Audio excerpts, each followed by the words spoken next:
we're going to have a very informal time today because, you know, our interns are leaving and that saddens me. And because they've been such a great support and a great... I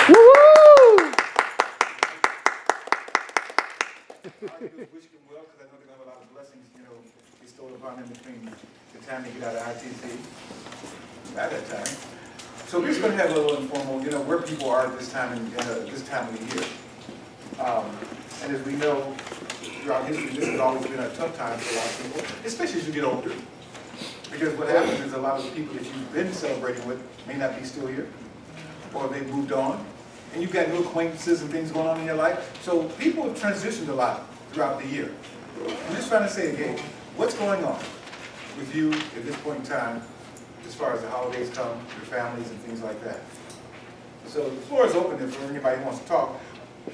And I just want to say, look at this sheet here. Look at what you've come through, 12 months of.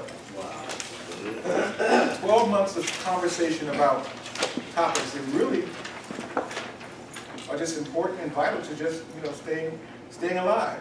Self-esteem, self-determination, purpose, faith, creativity, finance and economics, responsibility, enlightenment, optimism, empowerment, gratitude, where we are now, and then the last one is healthy relationships.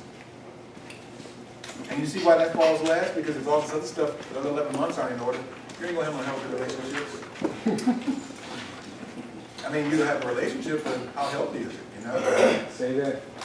Okay, so that's where we are now. And I really want you to do some deep reflecting on, okay, what's happening with you? This is no place to be ashamed of talking or ashamed to share your feelings. This is not that kind of place. You know, this is where you come and let your hair down and really, you know, get some stuff out of your system. Have some breakthroughs maybe.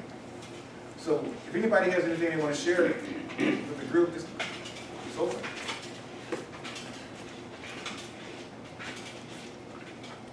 Nobody wants to talk, I guess I'm gonna talk. Thank you, Jamal. Anyway, I gotta repeat this. Y'all know we common ground is branching. So of course I took the initiative that we're starting one at Tabernacle.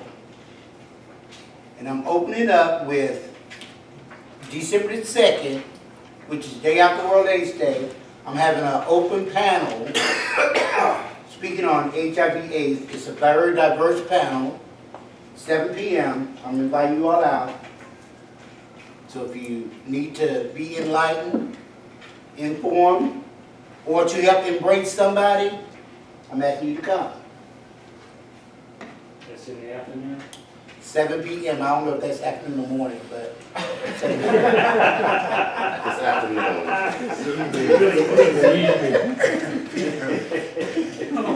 The way he did say PM. Afternoon. What bus comes through that way? Then you can take the 49 from 5 Point, Yes, it will take you right there to the and church. it lets you out directly at the gate of the church. It sure does. I have a question. Well, not a question. Well, you know, next year is going to be 2016. And when James came, what year you come? 2004. 2004. And a lot of us, I'm going to speak for me, lives were very, what do I want to disruptive? Y'all a bunch of gypsies, traps, and thieves. I know I was a big Yes, he was. I was. What I really was. So you was going to boycott him.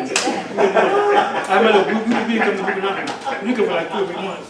But anyway, I'm saying like, do you see in 5 years since James has been here, do you see that, have you progressed, have you done things that you set out to do? I know I have.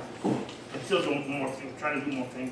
But where do you see, my question is for the group as a whole, what do you see yourself doing differently in 2016 than in 2015 to better yourself? Education-wise, working-wise, everybody got housing now, so we got everybody housing. I plan on knocking down barriers that keep us stagnated in the community, especially when it comes to trans women. I'm doing more stuff. I was in a symposium this past Friday. Trans Lives was an article they did on me. And I decided to do, what's that, Greater Than AIDS. I decided to do that. Okay. Wow. Yeah, Troy had sent me a link to it the other day and was asking me would I consider doing it. And I told her, I said, give me a minute to think about it. You know, because I know it's a, they did broadcast it on TV, on a commercial, what have you. And it can be seen all over the place.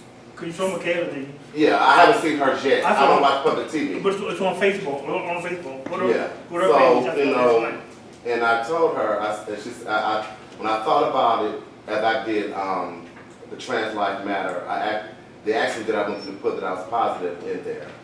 And I sat back for a minute. I said, you know something? I don't even care. Go ahead. Put it in there. It don't matter. You know, it does, but it don't. You know what I'm saying? So, same thing with that. I'm to the point to where I don't really care anymore. Who knows? Because your story can help and change someone else's life. And what I told her yesterday, I'm trying to get out of my own way. So that is a big step for me, because when I first found out, I had an issue with people knowing. And I'm 10 years surviving. Just my story can help other people. And I'm to the point to where, you know, things need to be said, things need to be told, you know, and not everyone has the courage to say them. I do. So, I'm ready.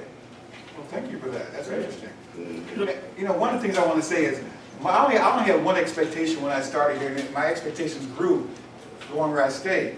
And the first expectation was that I didn't want anyone coming to Common Ground who felt they had to be in a homeless status.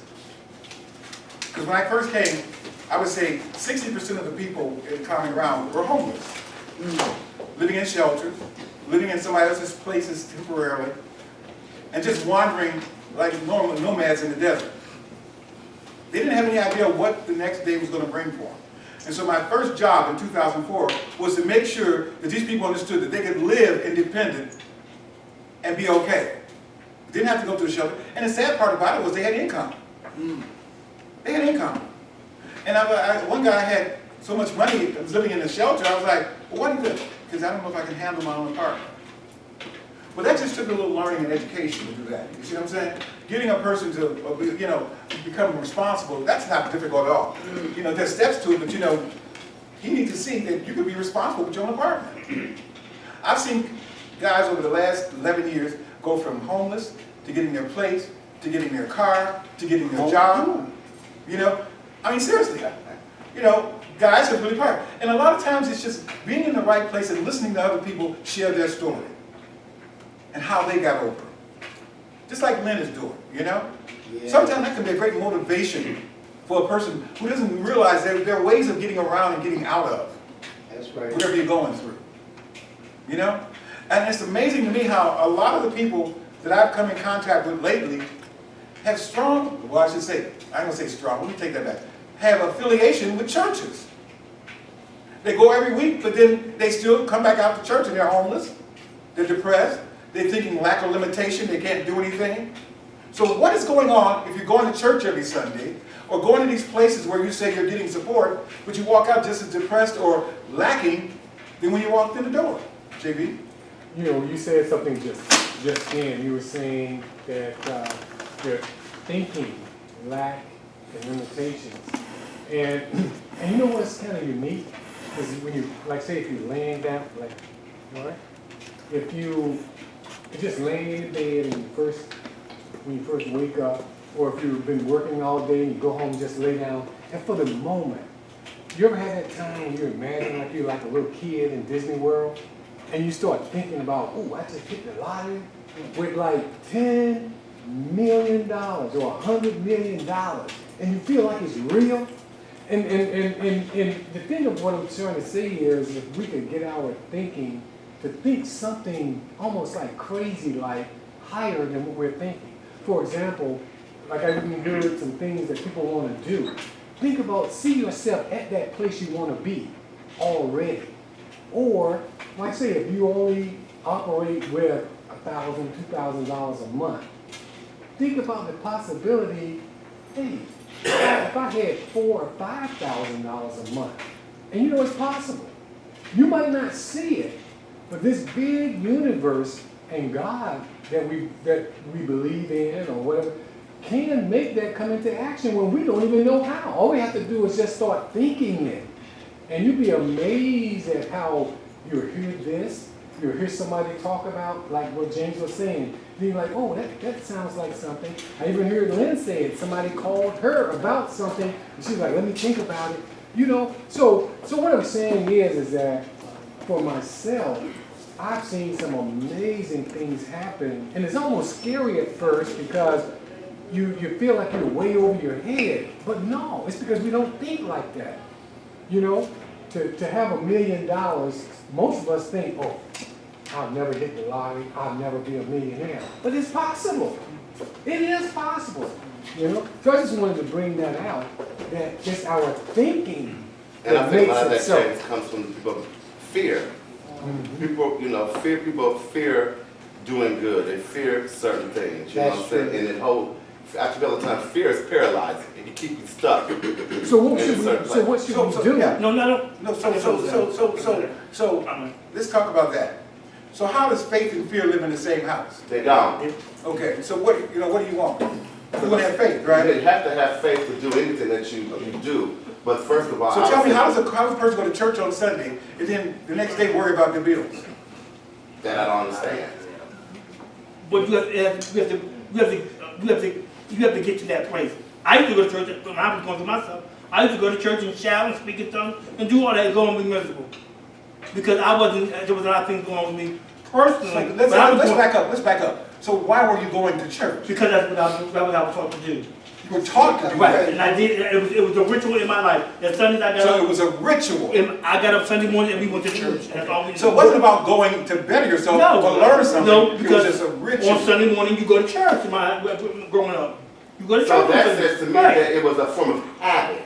Right. Not that you actually believed that you may. I don't say you didn't believe. But I it don't was say you, just hold on. right. I don't say you didn't believe, but at some part in you didn't believe. No, I wouldn't say that. Well, yeah, because you walk out. I wouldn't say that. Well, no, hold on, listen what she's saying. I think what she's saying is, you walked in there and sat through an hour worth of service, you put some money in the church, and then you went back home and you said you were miserable. So something broke down from the time you sat there for an hour, put your money in the Until church, you and went went back home. home. That's good. So something in you was still not sure or bought what you were told and taught in church. Then it goes back to that what You she still kind said. of like Habit. I would say you didn't really accept it or receive it like it should have been. You know what I'm saying? And Right, I mean, yeah, that's possible because we were taught to go. We went to church. I grew up in this. I get your point. It becomes a state of habit. But some habits are meant to be broken. Right, but I understand what you're saying. But and so I was ready to deal with itself. Right. But you were the church. But you were the time, church, and you still had issues that you were ready to deal with.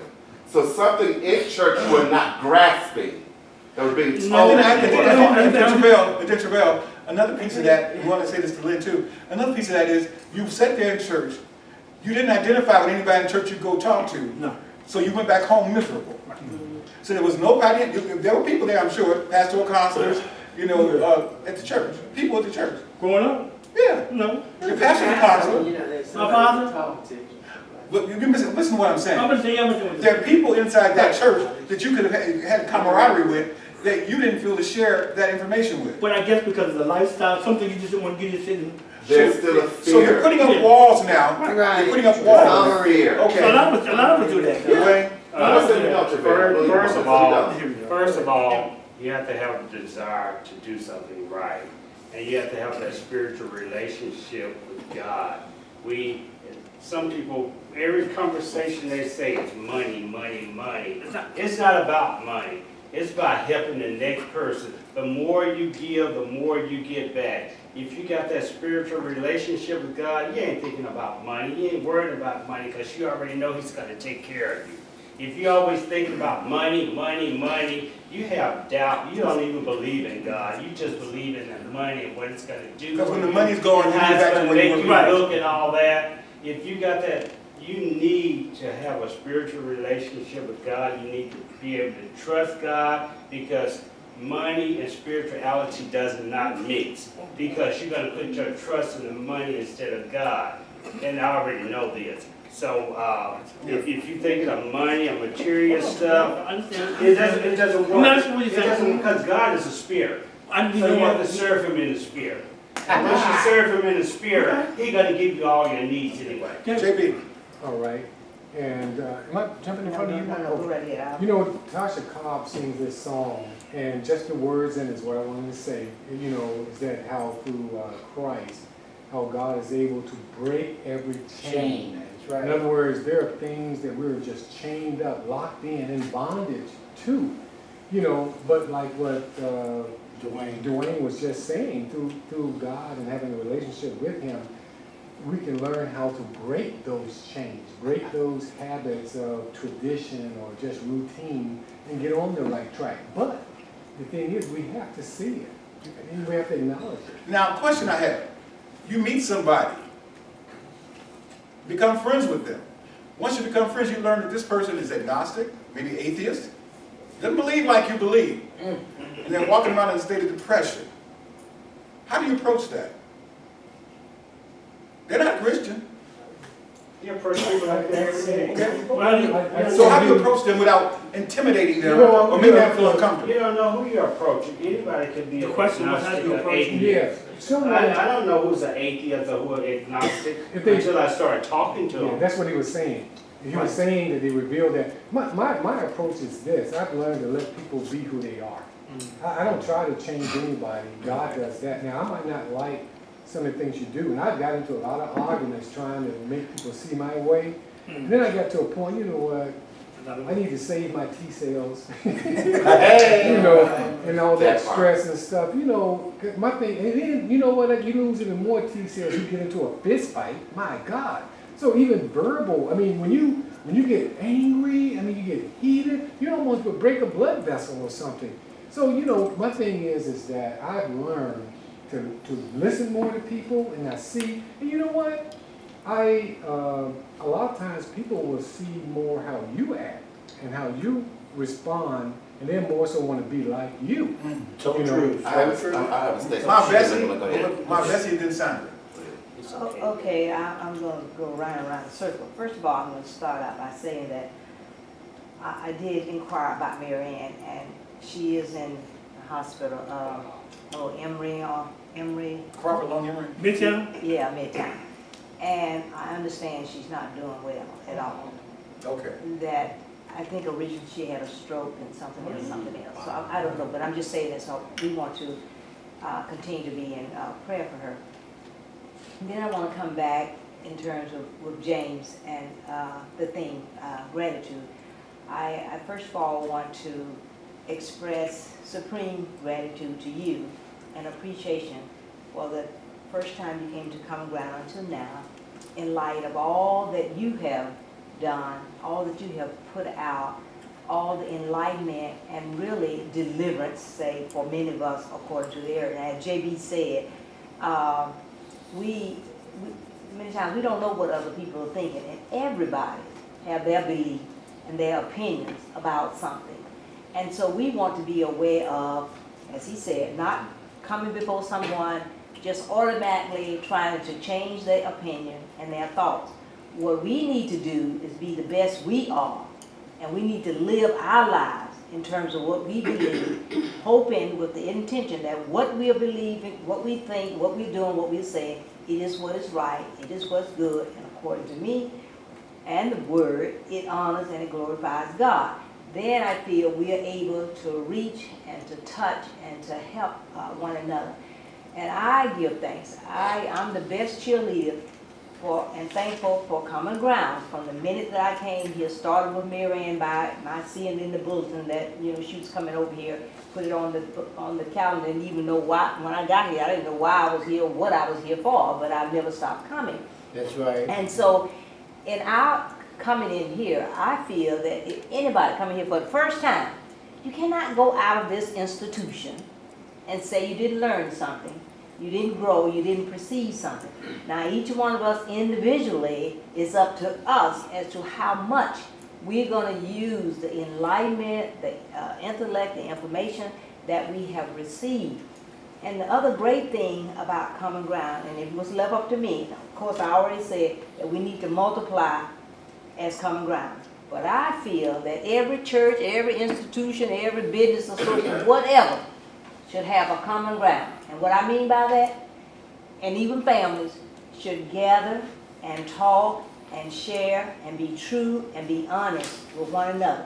Because in that way we grow, in that way we learn, in that way we change, we'll deliver. Some of us are just bound up by things. And if you don't have someone where you can openly express who you are, where you are, I can't even begin to tell how much, say, I've learned, because people have come into this group and have been honest, and they have said what has happened to them.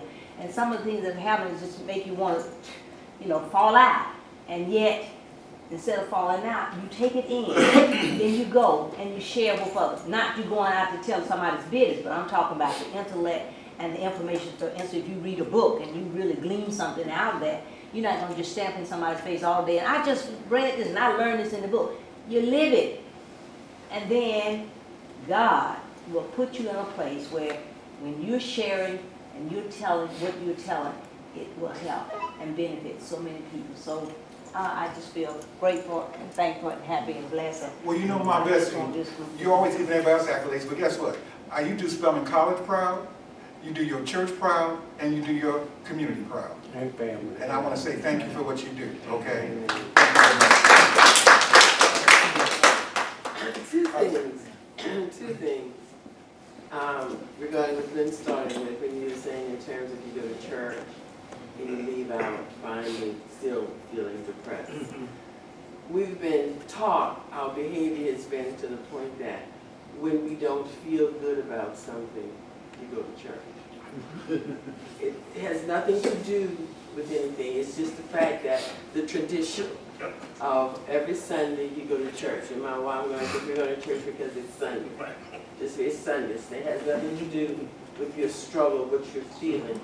So when you go to church out of just tradition, or just to go and not going seeking or looking for something, then that's how you come back. But it should be a place where even though you don't verbally say, there should be an anointing or a message in there to console you that someone, there should be a spirit of discernment that should identify your need in the church. But most times we go to a building, a church building, and we're just going just to go. Right. Not even going to assimilate yourself and getting to know the people that's there. We just go. As it relates to meeting someone who may not share your same, maybe the atheist or whatever, then you don't have to go on your theology. You go on your life experience. We all are human. We all have something in common. So we have our humanity in common. So it shouldn't matter what your beliefs are. It shouldn't matter that we are human and we share the same space. And I think that's the most important thing in us. As we greet and meet people, we understand that we're human and we're in the same space. And I would like for you guys to go back and look at this on YouTube, because she said some very vital things here. Yourself. Just offering yourself up as support. JB, then Lynn. I was thinking about how sometimes, well, before we found God or found the truth or was conscious of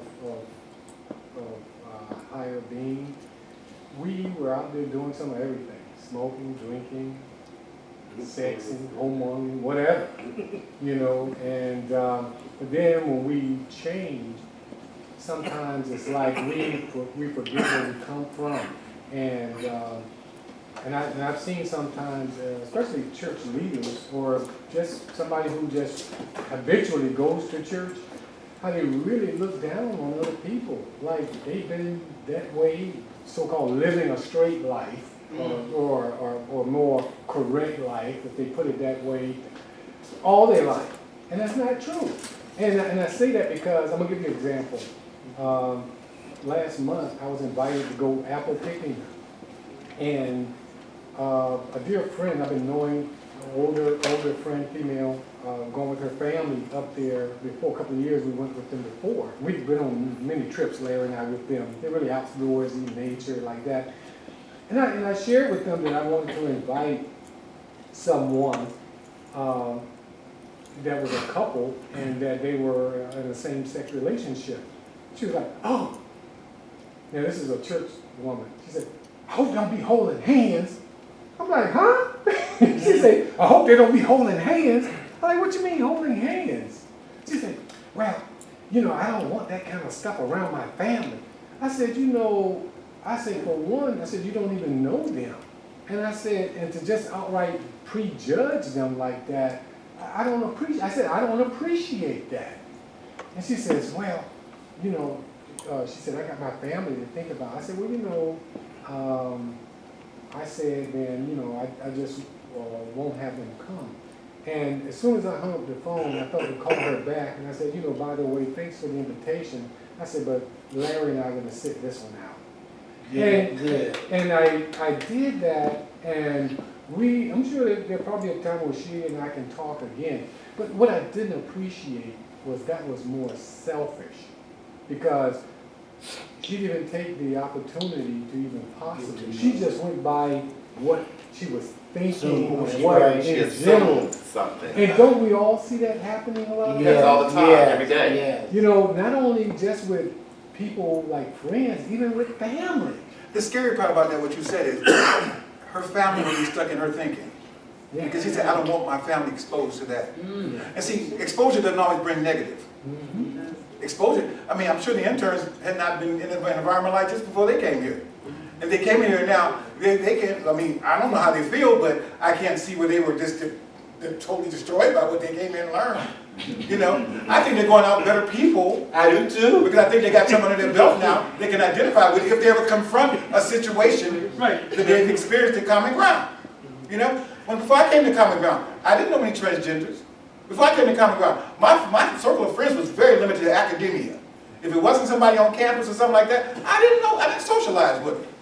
So when I came to take a job doing this, the first thing my friend said, well, you want to do that with them? Hey. You want to, and then the first thing another person said who was working said, you got to watch them because they're going to take everything you got and steal everything around you. And I kept saying, what is where's these impressions coming from? And this was a faith-based organization with a lot of negative conversation coming out of it.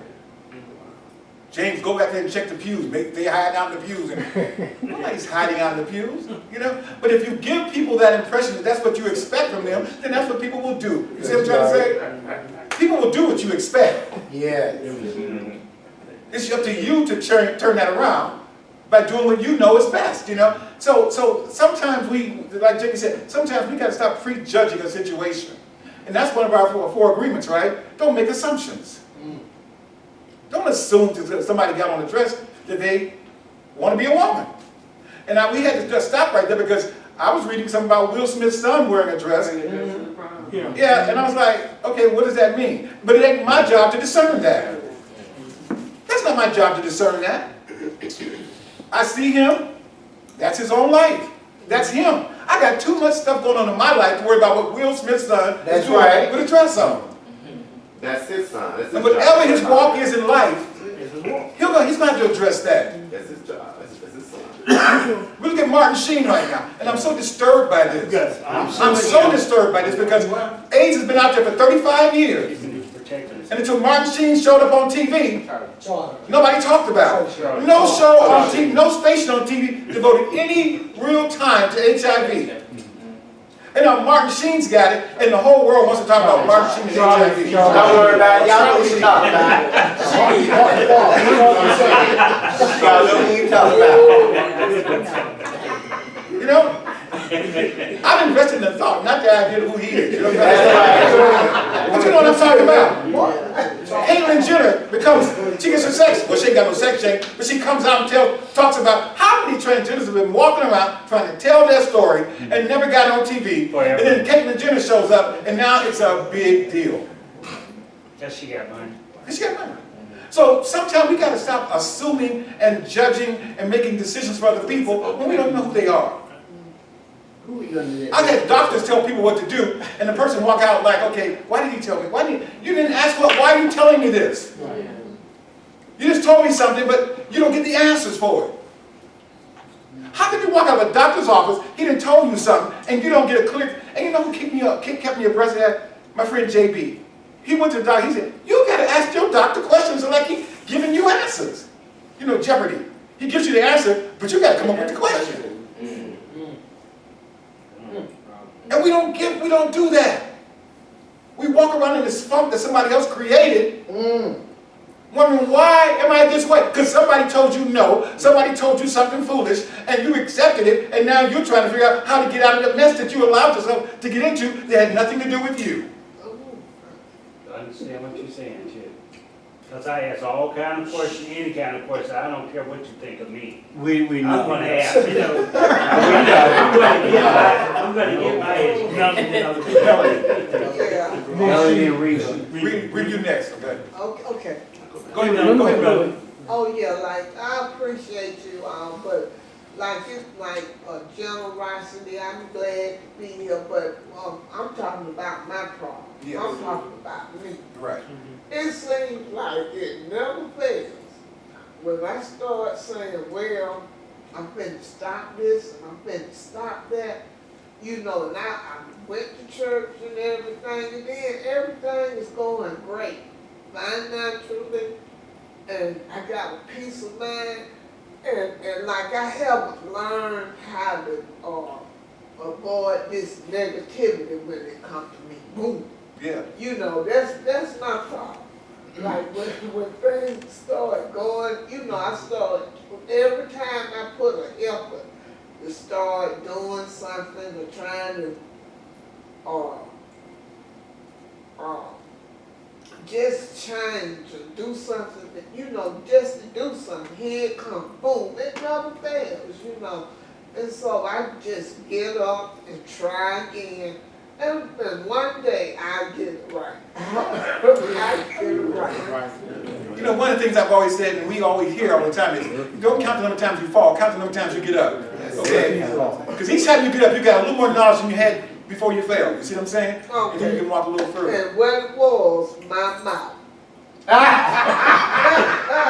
Got me in trouble. But I didn't have anything to do with it. I was just talking. I wasn't talking about the person. The next thing I know, I'm getting attacked. I'm saying, you know, so I've learned, and I'm going to admit it. I just got to learn how to, I'm just gonna learn how to just keep my mouth closed. No, learn when to speak and know when to be quiet. Yeah, okay, that's it. As y'all know, once again, my name is Reefa, and I'm relocated to Atlanta. And this morning, I spoke in the office at 9 o'clock this morning. I said, you know what? I'm gonna throw me some jeans on, some tennis shoes, and I wanted to call them around. I didn't know were you still at this old place where you were or not. And I called Ashanti Lynn was on the phone and called me, and I was trying to find. I met Lynn at Woodrow Park, and brought me up here. Oh, but I say this because my initial mind was to go into the office, but sometimes I woke up this morning thinking about common ground. And I just want to say that I'm glad that I came here because just listening and observing things of that nature, that me as a transgender sometimes transgender don't feel comfortable in settings and surroundings because of negativity and people feedback and what they're going to say. But I find this morning, even though I've been here before at the old station, I find this morning very comfortable, very relaxed, very educational, very warm. You know what I'm saying? And to say this, I'll be back again. I'm working with a housing agency. Here we is now, it's only one time that they want to get funding for a lot of things to house these people that are homeless, but then after winter's gone, the funding is gone. And I was listening to what you were saying because I've worked in several places, and for this organization to call me, and they fly me back and forth every other week, because I don't want to give my place up in Florida, plus I'm working down there something. But I chose the decision to come here to the every other week, 3 weeks out of the month, and a week down here. And that's because there's a lot of work that needs to be done, you know, there's a lot of work. And I find that I've been around the places, and just as you just took the opportunity to expose yourself, I've been following for 21 years. I put myself out there, certain levels and things that nature too, to expose myself. You know, sometimes the feedback is not good. But then That's if you okay. look at who you're helping in the long run. That's too. right. So, to say this, I'll be coming here a lot more often. Not only I might be dragging a whole lot of people with me. That'll work, bring them on. So, I'm gonna implement, I'll be honest with you, in the program that I'm starting up, that's starting again. We're not gonna work with transgenders, you know, we're working with, MSM as well. So, to let you all know, and I feel comfortable, and I know if I feel comfortable, but it's all about love, y'all get love. Yeah. So, I'm gonna drag everybody here. Might not be every other week, but I'm gonna implement that they come here at least 2 or 3 times out of the week to get their problems and listen and get something. 'Cause I'm getting something, so I'm sure they're gonna get something out of it too. And people sometimes come in, they sit maybe 3, 4 sessions before they say anything at all. That's And, right. you know, because you have to be comfortable in your surroundings, you know. Some of us go to church and we can't even approach our pastor because we're scared what he might say. We're afraid of what he might say. So it's good to know there's a place. And this is why I fought so hard to have a place where, you know, when you wake up in the day, to have someplace positive to go to so you can start your day off on a positive note. Because you don't know what the rest of the day is going to be like, who you're going to confront, what you're going to have to deal with. But it's always good to start off with a positive place where you can go out there and then deal with everything else. Because I keep saying to you guys, don't ever let man's no be your deterrent in life. That's right. Man's no is not your destiny. That's right. That's not your destiny. You came into this existence with a big yes. You're functional. You can do things. God said, this is a child of mine. All the rights and privileges that go along with that, they have. So when you confront man and he says no, you know you got somebody who spoke to you first Told you yes. and gave you an answer first. Okay. So anything after that is unimportant, is insignificant. You call it superficial. That's right. And I've always, and I would never got to the PhD level if I had heard, listen to everybody's no. Because how many schools turn you down? I could have got the person, oh, this ain't for me. But I said, I'm going to keep on looking because somebody out there want my talent and want what I can do. And not only did I get the school that I wanted to go to, but I got the money that I got. Didn't have to pay a penny out of my pocket. So don't let man's no ever deter you from getting anything or going in any direction you want to go in. Because that's when your lack of limitation starts to kick in. That's when you allow negativity to start surfacing. Set the no. I want to say a few things. I'm gonna hit that y'all have been talking about. First, I'm gonna say I got a girlfriend. I've been she's like my sister. I've been knowing her since we was in junior high together. Her daughter is my godchild. We've lost contact over the years. Me living here in Atlanta. We recently, started back talking, what have you. We talk periodically on the phone here and there.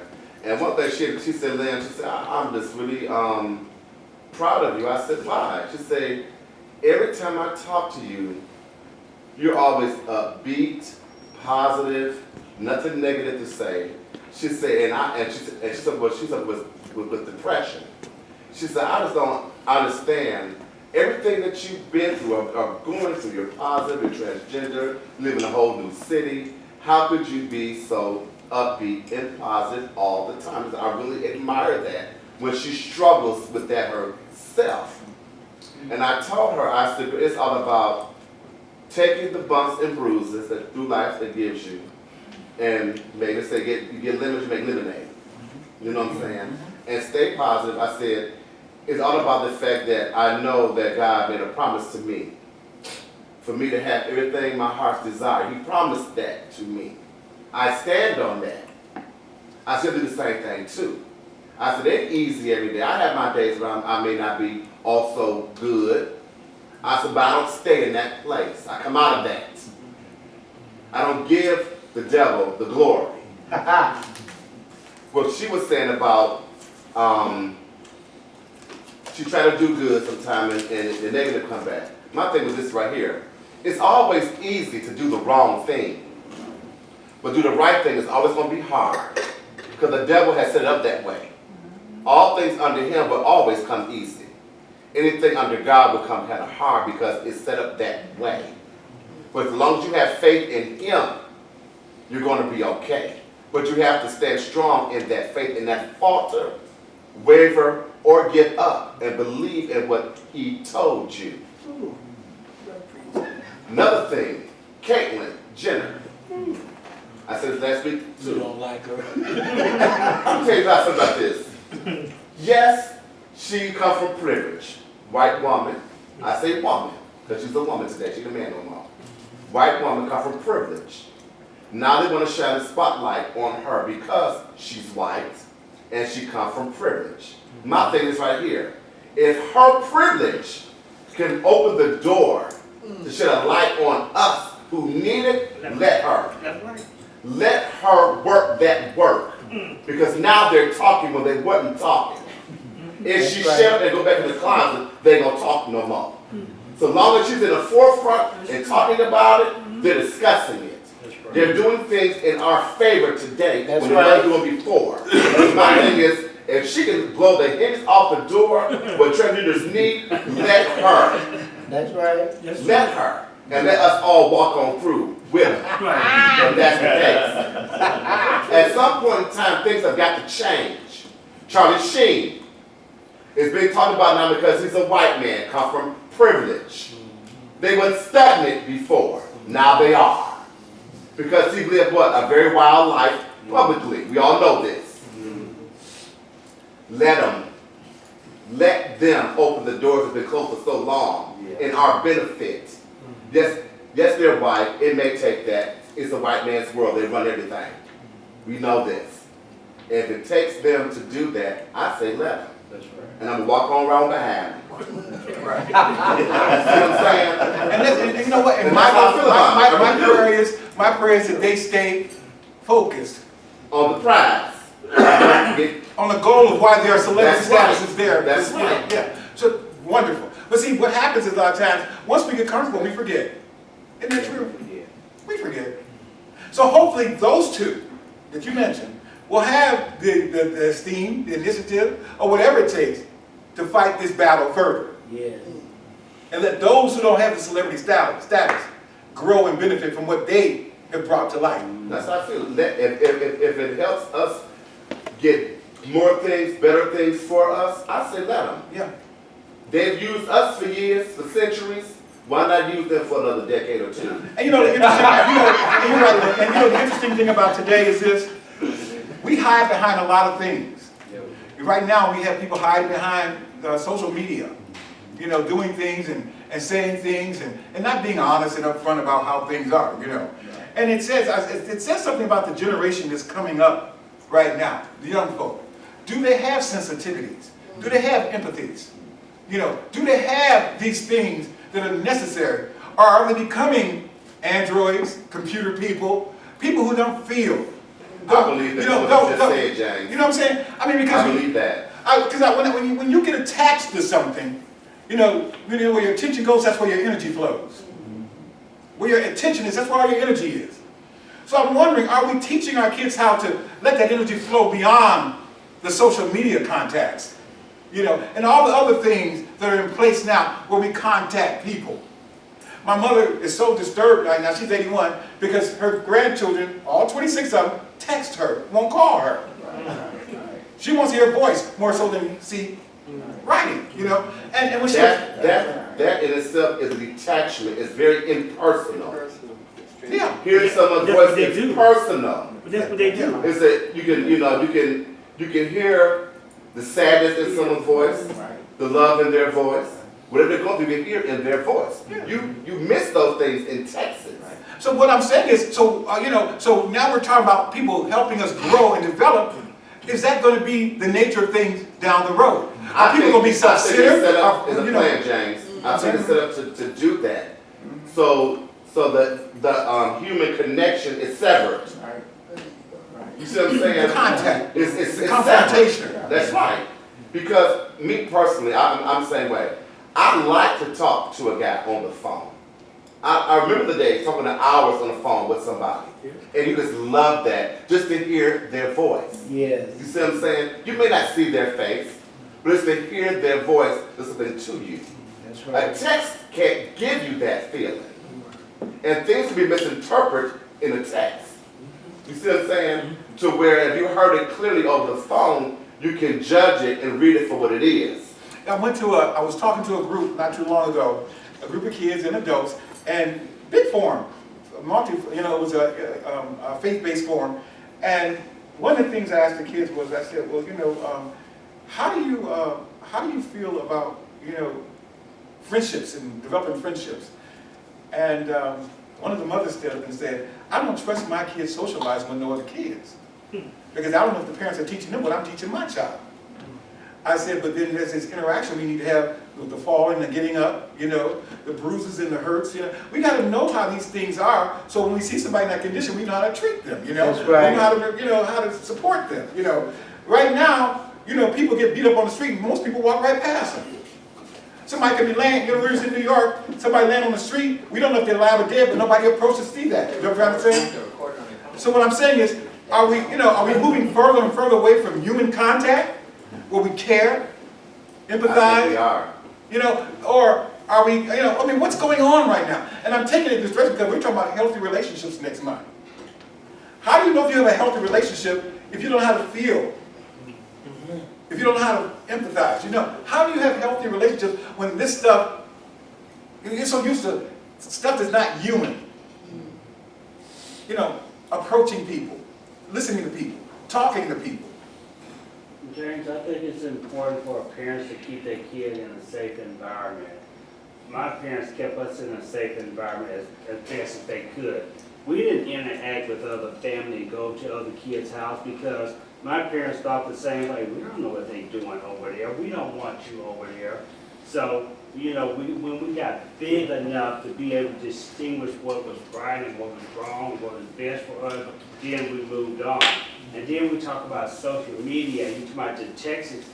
When you text people and send people a message, you can receive more on texting than you can on listen to somebody. When somebody starts sending you pictures and sending you Okay, we're talking about the feeling part, the human part. The feeling part? The human part of that. I think the feeling part is already built. Well, no, because it's built in. Not the feeling, it's built in. For me, it's built in. Okay, well, but you can't be human with an inanimate object. Thank you. You really You can't be human with an inanimate object. You go to You ever watch the Jetsons, when George Jetson used to sit there and punch buttons all day? That's not human. But you go to grocery stores. That's you go to animation. school, Those are stores. But you meet people all the time. You go to parks and stuff. You don't have to wrap your arm around everybody. No, we're not taking it to that It's like level. shopping online. Right. It's like shopping online. I've been doing that when I was a But kid. what I'm saying is Shop that online. when you shop online, you don't interact. You're taking a with chance them. at what you get. You don't interact. When I was a kid, but they send a magazine, you fill out the little paperwork, what you want in the book, and mark it down, the item, and you send it back. Forever. Well, my thing is, I like shopping online because I want to buy a pair of shoes, and I get the shoes in the mail. They may not fit me because they're cut too small, too or narrow. cut too big, or what have you. If I'm in a store, I can try them shoes on before I pay for them to make sure they fit my feet, and not to send them back because they don't fit. And what I'm getting down to is, when I see kids now, and I know the parents are working hard, and they delegate a lot of their training of their kids to other people in schools and all that. But when I see kids now, and until you experience it, you don't have a problem with it. But I have a problem with kids walking up to me, talking to me like I'm their equal. Right. I have a problem with kids talking to me like I'm an equal, because you don't know what I know yet. So you can't entertain, your thoughts can't entertain what I entertain. And your job at this point is to listen and learn. They don't have no You see, respect. so if they're not listening and learning is what I'm saying, then how are they becoming compassionate about the things around them They can't. and how they treat They them? can't. They can't. You follow what I'm saying? So we're older. We know the mannerisms. We know the behaviors. But because we've gotten so disgruntled with how life has gone, because we've been sidetracked in meeting our goals, because we have been disillusioned by individuals in our lives, we take a back seat and we say, okay, I plant the seed, but I don't have to worry about it growing. I let it grow on its own. You follow what I'm saying? We got a lot of people, kids coming up behind us who are growing on their own because of our disgruntled lifestyles, because of our disappointments. Because we have, and then they see us going to church and coming back home just as disgruntled as we were before we went to church. You know, these are the things that we're not passing on. The mannerisms, the understandings. You know, and so we're creating an environment where, guess what? Nobody's going to know how to treat anybody or relate to anybody. Or sit down and have just a general conversation with somebody. And it's a frightening thing when you think about it. How are we evolving? Are we going to have healthy relationships 10 years down the road from now? I doubt it. You know, and then you guys go, what is a healthy relationship? You know what I'm trying to say? I mean, the kids wake up today looking at what happened in France, what's happening with ISIS. They got the video games, you know, the X-tubes and all that, the fighting. And all they know right now is war and destruction. I mean, now look at your age.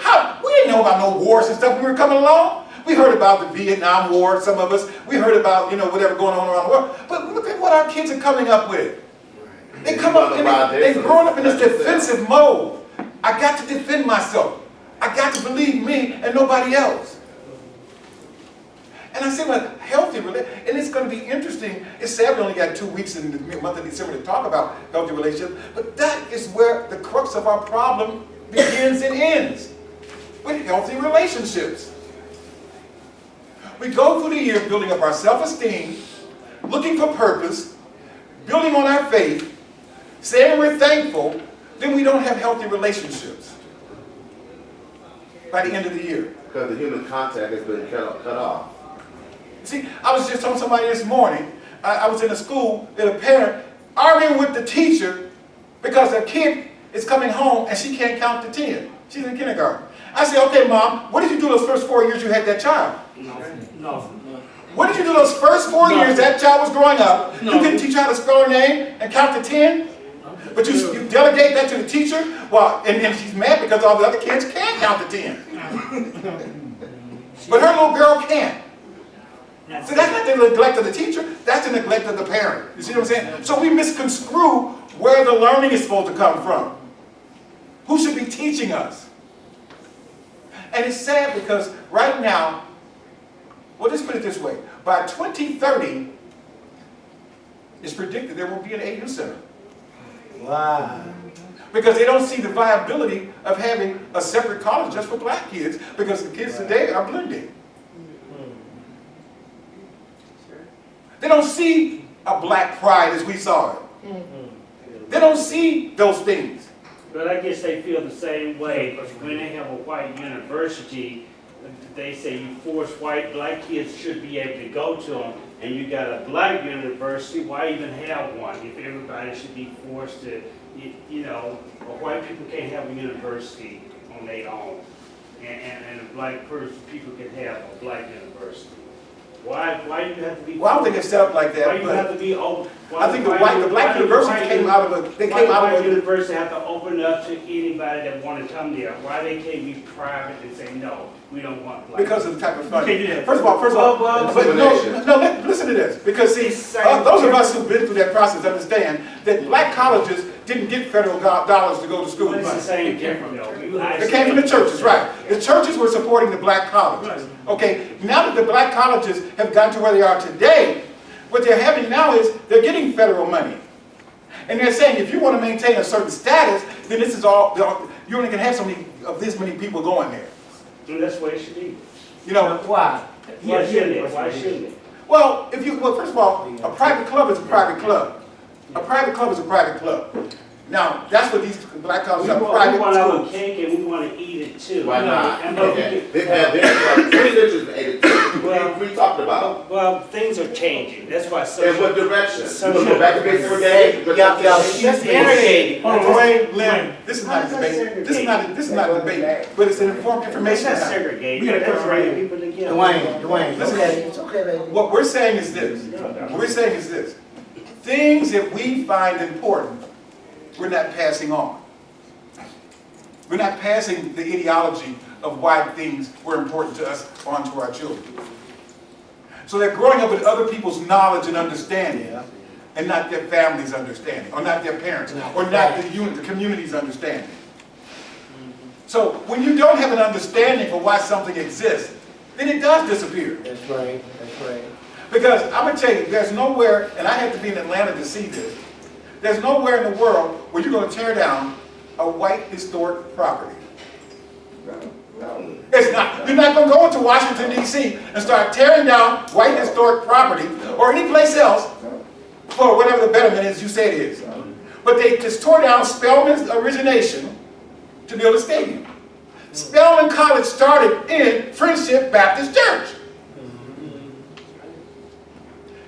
But they saw that they should build a football stadium there and tore the church down. That is an issue with me, because we didn't pass something down to Kasim Reed and all these other folk. His mama, somebody didn't pass something down to say, you don't mess with that. You don't mess with that. Because if you keep messing with that kind of stuff, then I don't have any identity. Then I don't have something I can relate to. I got to accept what you got out there, and I may not like what you got out there. Or don't want to be associated with it. Every culture should have their own context. Every culture should have their own semblance of who they are. That's not saying you can't blend with each other, but there should be something that you stand on that says, this is where I came from, this is what supported me and promoted me, and this is why I'm going in the direction I'm going. Now, if you can't look back and identify with something, then you're lost. You're totally lost. And I say this to this day. When you ride down Buford Highway, you know what's Asian, you know what's Latino. You cannot go throughout this community and put your finger on what's black. Camden Road. We're talking about businesses. We're talking about things that grow. We're talking about, you cannot walk up and down the street and say, that's a black business. And that's nobody else's fault but ours. Kasim Reed should not have had that much power to turn over to Arthur Blank to say, you can tear that church down. But we gave him that power when we put him in office, not knowing who he was and what his plans were. That's it. Because he don't care about you. I'm just using him as an example. I'm talking about everybody who takes what you believe is yours and does something else with it for their betterment. It's all about money. If you got money, you can have anything tore down. If you don't have money, I'm sorry. you know. Right here? Milan. Oh, I'm sorry. Yeah, I'm gonna, I guess, talk about how you said about the HBCUs and how they're diluting it. Yeah. I don't know how many of you know about Dartmouth State College, it's my alma mater. They're merging with Albany State University. And they're doing that and it makes the state of Georgia look better. Because we're making the diversity of two colleges work together, and Albany State is winning in that consolidation because they're keeping their name, they're keeping the autonomy, they're running the whole show. But at the same time, they're diluting it because Dartmouth State College is a PWI, it's a predominantly white institution, mainly white institution. And it's working for them because they're diluting the system of the HBCU, but at the same time, they're making them win to make them feel better. But at the same time, since they're federally funded, because there's 3 HBCUs in the university system in Georgia, but the AUC isn't. So I don't know if I agree on they're not being an AUC anymore, because they're all private. They all make their own money happen, they all make their own thing. But when it comes to Albany State, Fort Valley, Savannah State, I think they're more in danger because they are funded by the government. So let's say make that move to the private sector, they're going to be in danger because that's what's happening to Albany State. It looks good on paper for them, but in January, this doesn't mean anything. This is Albany State. I'm pronouncing it wrong. This now Albany State University, not Albany State College. Okay. So what they're doing is they're diluting it so it makes them look good as a state, but it's hurting Albany State at the same time, but they don't see it that way. Got you. And you know what I'm saying is this. It's not that the AUC is going to, it's not going to, merge with anybody. Yeah. It's because of lack of funding and lack of community support. See, when you graduate from a school and you don't return what you got from that school, then you ain't going to have nothing later on. You got to have people, alumni, people who come out of that school and said, you know what, I'm going to make sure this school stays here. And our black colleges are weak at doing that. And when the federal money comes in, it's only enough to pay maybe for the maintenance of the school and all that, but teachers got to be paid. Other things, you know, black colleges have more students